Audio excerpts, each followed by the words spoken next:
আসসালামু আলাইকুম everyone, welcome to জান্নাত কুকিং চ্যানেল। আজকে আমি আপনাদের সাথে শেয়ার করব জাল পোয়া পিঠা। গড়ে থাকা উপকরণ দিয়ে এই পিঠা তৈরি করে নেওয়া যায়। সব সময় মিষ্টি খাবার না খেয়ে এভাবে যদি পিঠা তৈরি করা যায়, খেতে অনেক ভালো লাগবে। অন্য পিঠার চেয়ে এই পিঠা খেতে অনেক বেশি মজার হয়। আশা করছি রেসিপিটা সকলের কাছে অনেক ভালো লাগবে। পিঠা তৈরি করার জন্য নিয়েছি 2 কাপ চালের গুঁড়া, আর দিয়ে দিচ্ছি 1 টেবিল চামচ আদা রসুন বাটা, স্বাদ মতো লবণ, আর দিয়ে দিচ্ছি হাফ চামচ লাল মরিচের গুঁড়া, দিয়ে দিচ্ছি হাফ চামচ হলুদের গুঁড়া, আর দিয়ে দিচ্ছি হাফ চামচ ধনিয়া গুঁড়া, 1 টেবিল চামচ কাঁচামরিচ কুচি।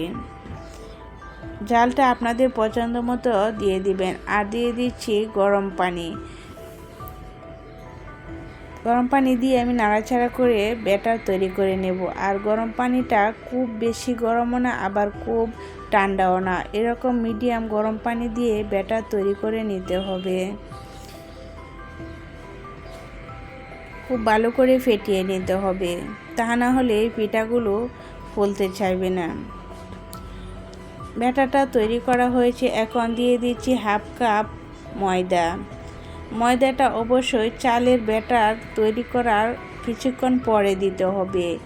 গরম পানি দিয়ে কিন্তু এই ময়দা দিলে হবে না, তাহলে ময়দাটা সিদ্ধ হয়ে যাবে আর পিঠাগুলো ভালো হবে না।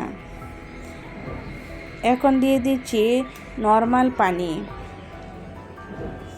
ময়দা দেওয়ার পরে কিন্তু গরম পানি দেওয়া যাবে না, তখন কিন্তু নরমাল পানি দিয়ে ব্যাটার তৈরি করে নিতে হবে। এখন খুব ভালো করে ফেটিয়ে নিচ্ছি। চালের গুঁড়ার সাথে ময়দাটা যাতে খুব সুন্দরভাবে মিশে যায়, এই মিশ্রণটা খুব ভালো করে ফেটিয়ে নিলে কিন্তু পিঠাগুলো অনেক ভালো ফুলে। এখন দিয়ে দিচ্ছি 1/4 কাপ ধনেপাতা কুচি। ধনেপাতা কুচিটা দিলে দেখতে যেরকম সুন্দর লাগে, খেতে অনেক ভালো লাগে। আর পিঠা তৈরি করার পর দেখবেন পিঠার উপরে হালকা ভেসে উঠছে, দেখতে ভালো লাগে। আর পিঠার ঘনত্বটা এরকম হতে হবে, খুব বেশি ঘনও না আবার পাতলাও না, এরকম মিডিয়াম করে তৈরি করে নিতে হবে। এখন পিঠাগুলো তৈরি করার জন্য চুলায় একটি প্যান বসিয়ে দিয়েছি, পরিমাণ মতো তেল দিয়ে গরম করে নিয়েছি।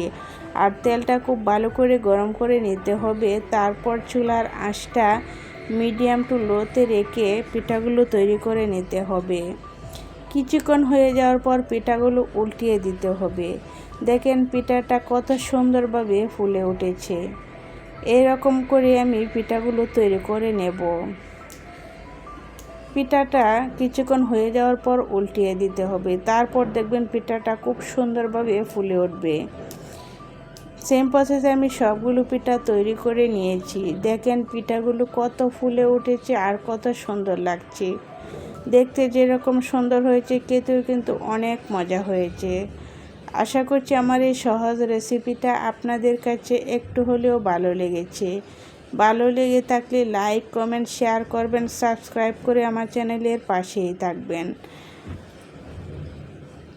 এভাবে যদি পিঠা তৈরি করেন দেখবেন সকলে খুবই পছন্দ করবে। আর এই পিঠাটা খেতে কিন্তু অনেক বেশি মজার হয়। আমি একটা পিঠা ভেঙে দেখাচ্ছি, দেখেন পিঠাগুলো ভিতর পর্যন্ত কতটা ফুলে গিয়েছে আর কত সুন্দর হয়েছে। সবগুলো পিঠা অনেক সুন্দরভাবে ফুলেছে। দেখেন পিঠাগুলো খুব সুন্দর হয়েছে। এইভাবে পিঠা তৈরি করলে সবগুলো পিঠাই ফুলবে, একটা পিঠাও নষ্ট হবে না।